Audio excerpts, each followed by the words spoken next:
ಸಾರಿಗೆ ಸಂಸ್ಥೆಗಳ ಎಲ್ಲ ಕಾರ್ಮಿಕ ಬಂಧುಗಳಿಗೂ ನಮಸ್ಕಾರಗಳು.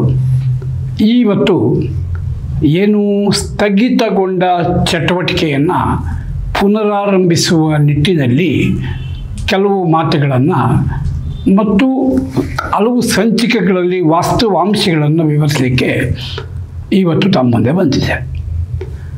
ವಾಸ್ತವವಾಗಿ ಈಗ 38 ತಿಂಗಳ ಹಿಂಬಾಕಿ ಮತ್ತು 24ರಿಂದ ವೇತನ ಪರಿಷ್ಕರಣೆ ಆಗುವ ಒಂದು ವಿಚಾರ ಮಾತ್ರ ಇಟ್ಕೊಂಡು ಈಗಾಗಲೇ 4 ಸಾರಿ ಮುಖ್ಯಮಂತ್ರಿಗಳ ಜೊತೆಯಲ್ಲಿ, 1 ಸಾರಿ ಸಾರಿಗೆ ಸಚಿವರ ಜೊತೆಯಲ್ಲಿ ಮತ್ತು ಕಾರ್ಮಿಕ ಆಯುಕ್ತರ ಮುಂದೆ 4 ಸಾರಿ ಸಭೆಗಳು ನಡೆದ್ರೂ ಇದುವರೆಗೂ ಯಾವುದೇ ಫಲಿತಾಂಶ ಬಂದಿಲ್ಲ.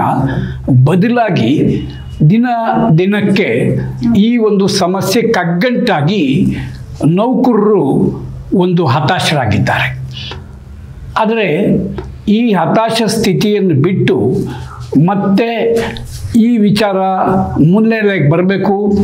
ಸರ್ಕಾರಕ್ಕೆ, ಆಡಳಿತ ವರ್ಗಕ್ಕೆ, ಕಾರ್ಮಿಕ ಸಂಘಗಳಿಗೆ ಒಟ್ಟಾರೆ ಒಂದು ಮೆಸೇಜ್ ಕೊಡಬೇಕು. ಈ ಒಂದು ಸಮಸ್ಯೆಯನ್ನು ಒಂದು ರೀತಿ ಸುಲಲಿತವಾಗಿ ಬಿಡಿಸೋದಕ್ಕೆ ಏನಾದರೂ ನಮ್ಮಿಂದಾನು ಅಳಿಸಿ ಆಗಬೇಕು ಅನ್ನೋ ಒಂದು ವಿಚಾರದಲ್ಲಿ ಈ ಒಂದು ಸಂಚಿಕೆಗಳನ್ನು ತಮ್ಮ ಮುಂದೆ ಇಡ್ತಿದ್ದೇವೆ. ಮೊದಲನೇದಾಗಿ ಸಾರಿಗೆ ಸಂಸ್ಥೆಯಲ್ಲಿ ಏನು ದಬ್ಬಾಳಿಕೆ ಇದೆ, ಕಿರುಕುಳ ಇದೆ, ಶೋಷಣೆ ಇದೆ ಅಂತ ಎಲ್ಲ ಒಂದು ಇದಿದೆ. ಅದು ಪೂರ್ಣ ಪ್ರಮಾಣದಲ್ಲಿ ನಿಜ ಏನಲ್ಲ. ಮತ್ತು ಬೇಕೋ ಬೇಡವೋ ಆ ಶೋಷಣೆ ದಬ್ಬಾಳಿಕೆಯನ್ನು ನೌಕರರು ಅನುಭವಿಸ್ತಾ ಇರೋದು ನಿಜ. ವೇತನ ಪರಿಷ್ಕರಣೆ ಆಗದೆ ಇರುವ ಅಸಮಾಧಾನ ಒಂದು ಕಡೆ ಆದರೆ, ಇನ್ನೊಂದು ಕಡೆ ಹಿಂಬಾಕಿ ಕೊಡುವುದಕ್ಕೆ ಸಂಬಂಧಪಟ್ಟಂತೆ ಒಂದು ಹೊಸ ಇದು ಬಂದಿರೋದ್ರಿಂದ ಭಾಳ ಅಸಮಾಧಾನ ಎಲ್ಲ ಕಡೆ ವ್ಯಾಪಕವಾಗಿ ಇದೆ. ಈ ಹಿನ್ನೆಲೆಯಲ್ಲಿ ನಾವು ಕೇಳ್ತಿದ್ದೇನಪ್ಪ ಅಂತಂತಂದರೆ, ವೇತನ ಹೆಚ್ಚಳ ಅನ್ನೋದು ನೀಡ್ ಬೇಸ್ನಲ್ಲಿ ಇರಬೇಕು ಮತ್ತು ಅದು ಮ್ಯಾನೇಜ್ಮೆಂಟ್ ಮುಂದೆ ಏನದು ಆ ಪೇಯಿಂಗ್ ಕೆಪಾಸಿಟಿ ಎಷ್ಟು ಅನ್ನೋದ್ರ ಮೇಲೆ ನಿಗದಿತ ಆಗಬೇಕು ಅನ್ನೋದು ನಮ್ಮದು ಮೊದಲಿನಿಂದ ವಾದ. ಆದರೆ ಇಲ್ಲಿ ಸಿಂಬಾಲಿಕ್ಕಾಗಿ ಒಂದು ಇಷ್ಟು % ವೇತನ ಹೆಚ್ಚಳ ಮಾಡಬೇಕು ಅಂತ ಏನು ಕೇಳಿದ್ದಾರೆ ಅದು ನ್ಯಾಯಬದ್ಧವಾಗಿದೆ. ಮ್ಯಾನೇಜ್ಮೆಂಟು ತನ್ನ ವರ್ಷನನ್ನು ಹೇಳಿ ನಿರಂತರವಾಗಿ ಒಂದು 2-3 ಸಿಟ್ಟಿಂಗು ಚರ್ಚೆ ನಡೆದರೆ ಮಾತ್ರ ಈ ಸಮಸ್ಯೆ ಬಗೆಹರಿಯುತ್ತೆ. ಏನು ಇದುವರೆಗೂ 4 ಸಾರಿ ಮುಖ್ಯಮಂತ್ರಿಗಳ ಜೊತೆಯಲ್ಲಿ, ಸಾರಿಗೆ ಮಂತ್ರಿಗಳ ಜೊತೆಯಲ್ಲಿ ಮಾತನಾಡಿದೆ. ಅದು ಒಂದು ಆಫರ್ ಮ್ಯಾನೇಜ್ಮೆಂಟ್ ಕಡೆಯಿಂದ ಬಂದೇ ಇಲ್ಲ.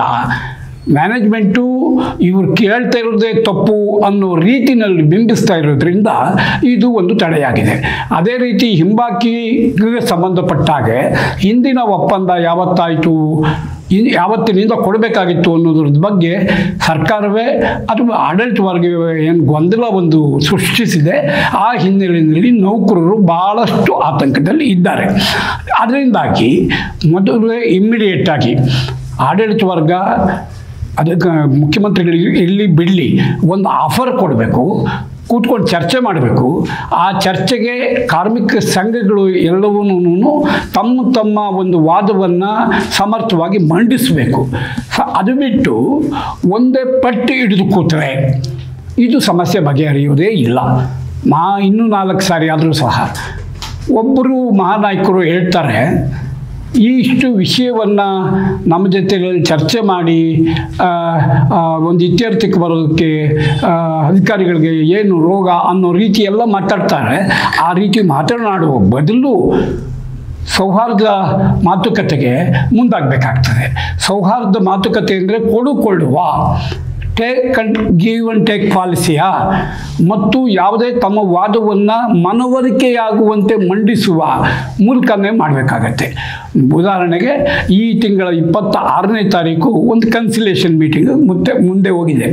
ನನಗೆ ಆ ಕನ್ಸಿಲೇಷನ್ ಮೀಟಿಂಗ್ನಿಂದ ಏನಾದರೂ ಔಟ್ಕಮ್ ಬರುತ್ತೆ ಅನ್ನೋ ಭರವಸೆ ಇಲ್ಲ. ಯಾಕೆಂತಂದರೆ ಇದು 4ನೇ ಮೀಟಿಂಗು. ಈ ಮ್ಯಾನೇಜ್ಮೆಂಟಿನವರು ಒಂದು ಎಸ್ಕೇಪಿಸಮ್ ಅಂತಂದರೆ ಆಯಿತು, ಮ್ಯಾನೇಜ್ಮೆಂಟ್ ಇವರೇನೇ ಹೇಳಿ ಎಲ್ಲ ಕೇಳಿಬಿಟ್ಟು ಆಯಿತು ಮಾತಾಡಿ ತೀರ್ಮಾನ ಮಾಡ್ತೀವಿ ಅನ್ನೋ ರೀತಿಯ ಮಾತಾಡ್ತಿದ್ದಾರೆ. ಮತ್ತು ಇವರು ತಮ್ಮ ವಾದವನ್ನೇ ಮಂಡಿಸ್ಕೊಂತು 4 ಸಾರಿ ಇದು ಮುಂದಕ್ಕೆ ಹೋಗಿದೆ. ಈ ಹಿನ್ನೆಲೆಯಲ್ಲಿ ನಾನು ಈ ಸಂದರ್ಭದಲ್ಲಿ ಒತ್ತಾಯಿಸ್ಬೋದು ಅಂತಂದರೆ, ಅದಕ್ಕೂ ಮೊದಲೇ ಮ್ಯಾನೇಜ್ಮೆಂಟು ಎಲ್ಲ ಟ್ರೇಡ್ ಯೂನಿಯನ್ಗಳನ್ನ ಒಟ್ಟಿಗೆ ಒಮ್ಮೆ ಕರೆದು ಒಂದು ಚರ್ಚೆ ಶುರು ಮಾಡಬೇಕು ಅಂತೇಳಿ ಈ ಸಂದರ್ಭದಲ್ಲಿ ನಾನು ಒತ್ತಾಯಿಸ್ತೇನೆ. ಮುಂದಿನ ಸಂಚಿಕೆಯಲ್ಲಿ ಇಂಡಿವಿಜುವಲ್ ಆಗಿ ಇಶ್ಯೂ ವೈಸ್ ನಾವು ಕೆಲವು ವಿಚಾರಗಳು ತಗೊಂಡು ಮ್ಯಾನೇಜ್ಮೆಂಟ್ ಲೂಪ್ ಹೋಲ್ಸ್ ಎಲ್ಲೆಲ್ಲಿದೆ, ಯಾವ ಅಧಿಕಾರಿಗಳು ಈ ಶೋಷಣೆ, ದಬ್ಬಾಳಿಕೆ, ಕಿರುಕುಳ ಅನ್ನುವಂತಹ ಆರೋಪ ಬರೋದಕ್ಕೆ ಕಾರಣರಾಗಿದ್ದಾರೆ ಅಂತೇಳಿ ನಿರ್ದಿಷ್ಟವಾಗಿ ಕೆಲವು ವಿಚಾರಗಳನ್ನ ತಗೊಂಡು ತಮ್ಮ ಮುಂದೆ ಬರ್ತೇನೆ. ನಮಸ್ಕಾರ.